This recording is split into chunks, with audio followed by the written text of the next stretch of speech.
அனைவருக்கும் வணக்கம். நான் டாக்டர் செந்தூரன். நான் டாக்டர் சாதிக். இப்போ இன்றைக்கி வந்து நாங்கள் ஒரு மருத்துவம் சம்பந்தமான ஒரு சின்ன விஷயத்தோட பார்ப்போம். இந்த சிறுவர்களில் ஏற்படுற சுவாச தொற்றுக்கள், ரெஸ்பிரேட்டரி இன்ஃபெக்ஷன், இருமல், மூக்கு அடைக்கிறது, சளின்னு சொல்கிறது, இது இந்த விஷயம். அது இப்போ ஒரு சீசனாக போய்கொண்டிருக்கு. இப்போ பார்த்தாலும் பெரியாக்களும் சின்னாக்களுக்கும் இந்த காலநிலையில் வந்து ஒரு காலநிலை மாற்றங்கள் அதிகரித்துருக்கு.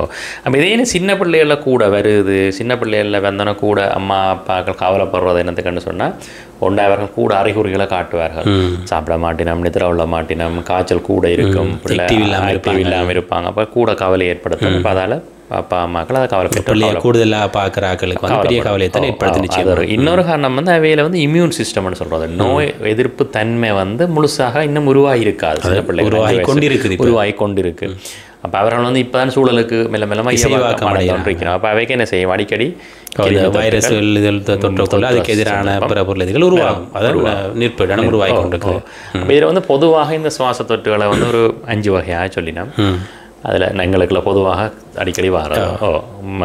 அப்போ அதில் முதலாவது பார்த்தோம்னா காமன் கோல்டுன்னு சொல்கிறோம். நாங்கள் இப்போ கதைப்போம் இந்த தடிமன், மூக்குஜலி, மூக்கு வடியுது, மற்ற என்னென்ன அம்மாக்கள் சொன்ன சளின்னு சொல்லி மூக்கு சளின்னு சொல்லுவோம். அப்போ இது வந்து பொதுவாக வந்து அப்பர் ரெஸ்பிரேட்டரி ட்ராக்ட் இன்ஃபெக்ஷன் சொல்கிறது. மேல் சுவாச தொகுதியில் ரெண்டாக பிரிக்கிறது, மேல் சுவாசம், கீழ் சுவாசம். அப்போ மேல் இது வந்து கூடுதலாக வந்து வைரஸால் வைரஸ் சொன்னால் உங்களுக்கு தெரியும். ரைனோ வைரஸ்ன்னு சொல்லினா, அடினோ வைரஸ்ன்னு சொல்லினா, கொரோனா வைரஸ்ன்னு சொல்லினா. கொரோனா வைரஸ்ன்னு தெரியும் தான் எங்கட கோவிட். இப்போ கொரோனா வர கோவிட் வைரஸ் வேற, கொரோனாக்குள்ள ஒரு வகை தான் COVID-19. இது வந்து எங்களுக்கு நார்மலாக வர தடிமன் வந்து கொரோனா வைரஸ். அப்போ அது வரும். அப்போ இதுக்கு என்னென்ன அறிகுறி இருக்கும்னு சொன்னால், மூக்கடைப்பு இருக்கும், மூக்கால வடிஞ்சொன்று இருக்கும், தும்மி கொண்டிருப்பினம், சின்ன ஒரு இருமல் ஒன்று இருக்கும், சின்ன காய்ச்சல் ஒன்று இருக்கும். இப்போ காய்ச்சல் மாதிரி இருக்கும், வளர்ந்து வாக்கிக்க சின்ன ஒரு காய்ச்சல் ஒன்று இருக்கும், தொண்டை அரிக்கிற மாதிரி இருக்கலாம். அப்போ இதுக்கு என்ன சிகிச்சைன்னு பார்த்தோம்னு சொன்னால், உண்மையில ஒரு சிகிச்சையும் இல்லை. பேசாமல் சப்போர்ட்டிவ் கேர்ன்னு சொல்கிறோம். நிறைய தண்ணி கொடுக்குறது, சாப்பாட்டை கொடுக்குறது, ஓய்வாக வச்சிருக்கிறது, பழகாக வர்றது. அப்போ இதுக்கு நாங்கள் டக்குன்னு உடனே போய் ஃபார்மசியில் கேட்டோம்னா அவர் ஒரு 2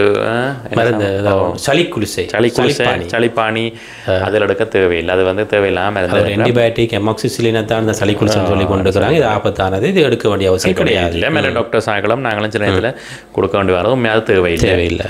அடுத்ததாக வந்து இன்ஃப்ளூயன்ஸான்னு சொல்லலாம். ஃப்ளூ வந்து கதைப்போம். இந்த ஃப்ளூ வந்து என்னென்னு விளம்பரப்படுத்துறாங்கன்னா, இப்போ வெளிநாடுகளில் பார்த்தீங்கன்னா, வளர்ந்த நாடுகளில் ஒவ்வொரு வருஷமே ஃப்ளூ சீசன் இருக்கும். அதுக்கு முதலாகவே ஊசி போட துவங்குவோம். அப்போ எல்லாரும் அந்த ஊசியை போடுறோம் இல்லை, தடுப்பூசி ஒவ்வொரு வருஷமே போடணும். ஏன்னா ஒவ்வொரு வருஷம் வர ஃப்ளூ வந்து ஒவ்வொரு விதமாக இருக்கும். அப்போ இது வந்து ஒரு இன்ஃப்ளூயன்ஸால் மெயினாக டைப் ஏயும் பியும் இருக்குது. அது டைப் ஏபியால் வரும், சீசனல். இப்போ இலங்கையில் இங்கே கூட போய் கொண்டிருக்கிறது இன்ஃப்ளூயன்ஸா டைப் ஏன்னு சொல்கிறாங்க. அப்போ அதுக்கு என்ன மாதிரி இருக்கும்னு சொன்னால், நிறைய ஹை ஃபீவர் இருக்கும். அதாவது வந்து காய்ச்சல், கூடின காய்ச்சல் இருக்கும். ஃபரனைட்டில் பார்த்தா 101, 102 அப்படிலாம் போய் கொண்டிருக்கும். குளிர் நடக்கத்தோட காய்ச்சல் வரும், இருமல் இருக்கும், தொண்டை நோய் இருக்கும், உடம்பெல்லாம் சரியாக அடித்து போட்ட மாதிரி, முறிக்கிற மாதிரி இருக்கும், பிள்ளை சோர்ந்து இருக்கும். மற்ற வந்து அந்த ஃபேட்டிக்னு சொல்கிற களைப்பு மாதிரி பிள்ளை இருக்கும். அப்போ இதுக்கு உண்மைக்கு ட்ரீட்மெண்ட் வந்து ஆன்டிவைரல், அதாவது வந்து இந்த டெமிஃப்ளோன்னு சொல்கிற ஒரு மருந்து இருக்குது, வைரஸுக்கோ. அது தேவையில்லை, உண்மையாக அது பாவிக்கிறது இல்லை. இதுக்கும் திருப்பி சப்போர்ட்டிவ் கேர் தான். தண்ணியை கொடுக்குறது, சாப்பாட்டை கொடுக்குறது, பேராசிட்டமோலை கொடுக்குறது. இது ஒரு வைரஸால் வரதுக்கு ஆன்டிபயோட்டிக் தேவையில்லை. அப்போ இது வந்து 2 தொடக்கம் 3 நாளில் வந்து எங்களோட நோய் எதிர்ப்பு தன்மையை பொறுத்து அது நார்மலாக உடனே கியூர் ஆகணும் எதிர்பார்க்கக்கூடாது. அப்போ எங்களுக்கு அப்படி எங்களோட அப்பா அம்மாக்களுக்கு அப்படி ஒரு பழக்கம் ஒன்று இருக்குது. உடனே இன்றைக்கு மருந்து எடுத்தால் நாளையே போகணும், இன்றைய காய்ச்சல் என்ன குறையுது இல்லை. அப்போ டாக்டர் எதாச்சும் மட்டும் செய்யணும், இல்லாட்டி ஊசி மருந்தாலும் மேய்த்திரும். இது அப்படி செய்யலை, அது அப்படி இதுக்கு வேறு அதை விளங்கி கொண்டா நல்லா. அடுத்து வந்து குரூப்னு சொல்கிறது. அது வந்து எங்களோட பகுதிகளில் குறைவு, அரிதாக வரும். அது வந்து பெரா இன்ஃப்ளூயன்ஸா வைரஸால் வருது. அந்த பாக்கிங் கொஃப்னு சொல்கிறது, நாய் குலைக்கிற மாதிரி இருக்கும், அந்த இருமல், பெரிய இருமல் இருக்கும், குரல் மாறி இருக்கும், இந்த மூச்சிலேயே சத்தம் கேட்கும், கீன்னு சொல்லி. அது கூட இது ஸ்டைலர்னு சொல்கிறது. அப்போ இது வந்து வைத்தியசாலைக்கு அனுமதிக்கிறேன். ஏன்னா வந்து இதுக்கும் சிகிச்சை பெருசாக உண்டும் இல்லை. வந்து ஆவி பிடிப்பினா அதுக்கு ஒரு மருந்து போடோ, எஃபினெப்ரின் மருந்து போட கொடுப்பினால், ஆக்சிஜனை கொடுப்பினா தேவையில்லை. அடுத்த வந்து பொதுவாக எங்களோட பிள்ளைகளுக்கு வர்றது வந்து ப்ரோங்கியோலைட்டிஸ்ன்னு சொல்கிறது. 1 வயசுக்குள்ள, 1 வயசு 9 மாதத்துக்குள்ள அப்படி வரும். என்ன மாதிரின்னு சொன்னால், அது என்ன விளம்பரப்படுத்துறேன்னு சொன்னால், அது ஒரு இன்ஃப்ளமேஷன். அது ஒரு மூச்சு குழலுக்குள்ள மூச்சு சிறு குழலுக்குள்ள சுவாசிக்கும் சிறு குழலுக்குள்ள வார ஒரு குழாய்களில் வார ஒரு இன்ஃப்ளமேஷன், ஒரு தாக்கம், ஒரு அலர்ச்சின்னு சொல்லலாம்.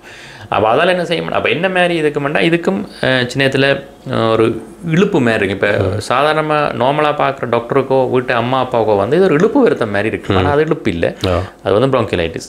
அப்போ கீழ் சத்தம் இருக்கும், மூச்சில் கஷ்டப்படும், இருமல் இருக்கும், மூக்கடைச்சிருக்கும். நம்ம இதுக்குமே திருப்பி சில நேரம் ஆக்சிஜன் தேவைப்படும். பெட்டர் நாங்கள் வந்து வைத்தியசாலையில் அனுமதிக்கிறது வந்து கவனமாக இருந்து அப்சர்வ் பண்ணுறது. வைத்தியசாலை அனுமதிச்சா அந்த கூட கவனிப்பாங்க இருக்கும். அதை வந்து சொல்லிடலாம். இது வந்து ஏற்படுது வந்து RSVன்னு சொல்கிறது, ரெஸ்பிரேட்டரி சின்சைட்டியல் வைரஸ் ஒரு வைரஸால். அப்போ திருப்பி இது வைரஸ் என்றபடியே இதுக்கு வந்து பெரிய அளவில் சிகிச்சை தேவையில்லை. கடைசியாக ஒன்று சொல்லி நம்ம வந்து நியூமோனியா. அப்போ நியூமோனியான்னு சொல்ல உங்களுக்கு தெரியும், நியூமோனியா காய்ச்சல் எல்லாருக்கும் அது வந்து பயமானது, அது வந்து உயிராபத்தை கூட ஏற்படுத்தும். இப்போ நியூமோனியா காய்ச்சல் வர்றது வந்து பொதுவாக ஒரு வைரஸால் வரலாம். இந்த RSV ரெஸ்பிரேட்டரி சின்சைட்டியல் வைரஸால் வரலாம், பாக்டீரியாவில் வரலாம். பாக்டீரியாவில் வரவும் ஸ்ட்ரெப்டோகோக்கஸ் நியூமோனியா, மைக்கோபிளாஸ்மா, அதில் வந்து எங்களுக்கு ஆபத்தான. அப்போ அதுகள் வந்துன்னு சொன்னால் கடும் காய்ச்சல் இருக்கும், மூச்சில் இருக்கிற கஷ்டமாக இருக்கும், கடுமையாக இருக்கும், நெஞ்சு நோய் இருக்கும். அப்போ அது வந்து கலர் சளி பச்சல் அப்படின்னு அப்போ அதில் வந்து டாக்டராக்கள் பார்த்துட்டு நியூமோனியா காய்ச்சல் மாதிரி இருக்குன்னு சொன்னால் போர்டில் அட்மிட் பண்ணுவோம். அல்லது அதுக்கு தான் ஆன்டிபயோட்டிக்கை வந்து போட தோங்கணும். இது நாங்கள் வந்து எல்லாத்துக்குமே ஆன்டிபயோட்டிக் உண்மையில் மருந்துகள் வந்து உண்மையிலே பெருசாக தேவையில்லை.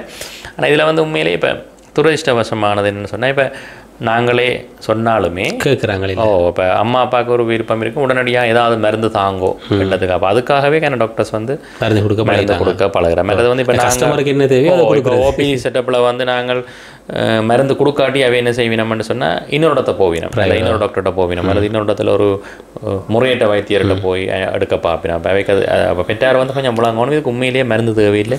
நீங்கள் 2 தடவை 3 நாள் வந்து இந்த இதை வந்து வடிவாக விவரித்து பார்த்துட்டு குறையாட்டி மட்டும் டாக்டர்கிட்ட. இப்போ அரசாங்க ஓபிடிகளையும் தேவையில்லாத ஆன்டிபயோட்டிக்கெல்லாம் நான் நிப்பாட்டி கொண்டு வரேன், ஆன்டிபயோட்டிக் கொடுக்குறது இல்லை. அப்போ இது வந்து உண்மையில் அரசாங்கம் ஒரு நல்ல வேலையை செய்யுது. ஆனால் இது மக்கள் பிள்ளையா என்ன செய்ய போகிறாங்கண்டா, எங்கள் மருந்து தரையில் சரி வரான்னு ஃபார்மசிகளில் போய் மருந்து எடுக்க போகிறாங்க. ஒரு குவாலிஃபைடு இல்லாத ஒரு ஆள் இந்த சளி குளிச்சல் மருந்துன்னு கொடுக்க போகிறார். இது வந்து கட்டாயம் அந்த புள்ளைகளுக்கு என்ன செய்யும், அந்த கிருமிகளுக்கு ரெசிஸ்டன்ஸ் எதிர்ப்பு தன்மைகளை காட்டுகின்ற ஒரு நிலைமை எதிர்காலத்தில் சமூகத்தில் அந்த மருந்து வேலை செய்யாத நிலைமையை உருவாக போகுது. சில அந்த பிள்ளைக்கு வேலை செய்யாமல் போகும், சில கணக்க மருந்து ஏற்றுறதால. ஓகே, அப்போ இதை நாங்கள் எப்படி தடுக்கலாம் அப்படின்னு சொன்னால் சிம்பிள். இப்போ ஒன்று வந்து சொன்னால் இந்த ஹேண்ட் வாஷிங், இந்த கைகளை முறையாக கழுவுற பழக்கத்தை சின்ன பிள்ளைகளுக்கு சின்ன வயசுலேருந்தே பழகி கொண்டு வந்து நிலைமை. உங்களுக்கு கொரோனா நேரத்தில் நாங்கள் அதை பழகினாங்க கூட. அதாவது வந்து இது வந்து நேரடியாக ஒரு ஆள்லேருந்து ஒரு ஆளுக்கு மூச்சுக்குள்ள பரவுறது குறைவு, அதாவது வந்து ட்ராப்லெட்ஸ் பரவும் குறைவு. அப்போ இது வந்து அந்த அந்த துகள் அந்த வைரஸ் வந்து அந்த நீர் துளிகளில் தான் பயணம் ட்ராப்லெட்ஸ். அப்போ அது கண்ணுக்கு தெரியாத துகள் இந்த மேசையிலையோ எங்களோட கைகளிலே இருந்து அதுவே வந்து நாங்கள் மூக்கில் தொடைக்கல போகுது. அப்போ நாங்கள் கை கழுவுறதாலேயே பெரும்பாலான சுவாச தொற்றை வந்து தடுக்கக்கூடியதாக இருக்கும். 2வது வந்து எங்களோட ஒரு நல்ல பழகணும், இந்த ரெஸ்பிரேட்டரி எட்டிக்ஸ்ன்னு சொல்லுதோ, தும்மைக இருமைக அப்படியே உலகத்துக்கே தும்முற மாதிரி இருக்கக்கூடாது. ஹேங்கர்சீஃபை வச்சு தும்மலாம், அல்லது கையை முழங்கைக்குள்ள அப்படி வச்சு தும்மலாம், அல்லது ஒரு ஒதுக்கமாக திரும்பி எல்லாரும் நீ கேட்க அவட்ட முகத்துக்கு தும்மாமல் இருந்தாமல் பிள்ளையிலிருந்து சொல்லி கொடுக்கணும். அதோட இன்னொரு பழக்கம் ஒன்று இருக்குது எங்களோட அம்மா அப்பாக்களுக்கு என்ன செய்கிறது, இப்போ தடிமன் காய்ச்சல்னு சொன்னாலுமே பிடிச்சி பள்ளிக்கூடத்துக்கோ முன்பள்ளிக்கோ அனுப்பி விடுறது, 1 வீட்டு 2 குழப்படி அவருக்கு அனுப்பி விடுவோம்னு சொல்லி. அப்போ அது பிள்ளை என்ன செய்யும், அங்கே ஒரு 10 பேருக்கு இந்த நோயை கொடுத்துட்டு வரேன். அப்போ உண்மையாக ஒரு நோய் ஒரு ஆளுக்கு அறிகுறிண்டே காய்ச்சல் தடிமன்னு சொன்னால் வீட்டை நிப்பாட்டி தண்ணி சாப்பாடு நல்ல வடிவாக கொடுத்து கவனி கேக்கில் வந்து பிள்ளைக்கும் சுகமாகும், மற்றவைக்கு பெறவரையும் வந்து குறையும், தடுக்கக்கூடியதாக இருக்கும். மற்றது வந்து இதில் இன்னொன்று சொல்லினா இந்த சாப்பாடு, இப்போ ஒன்று நோய் உள்ள நேரம் கொடுக்குற சாப்பாடு, சத்துள்ள சாப்பாடு கொடுக்கணும், முட்டை இறைச்சி மீன் கொடுக்கணும். அப்போ இதில் இப்போ தொடர்ந்து ஒரு பிள்ளைக்கு வந்து கிருமி தொட்டு வருது, சுவாச தொட்டு வருது, அடிக்கடி தடிமன், அடிக்கடி சளி, அடிக்கடி காய்ச்சல்னு சொன்னால் அப்படியே அவதானிச்சு பார்த்தா வளங்களில் பிரச்சனை.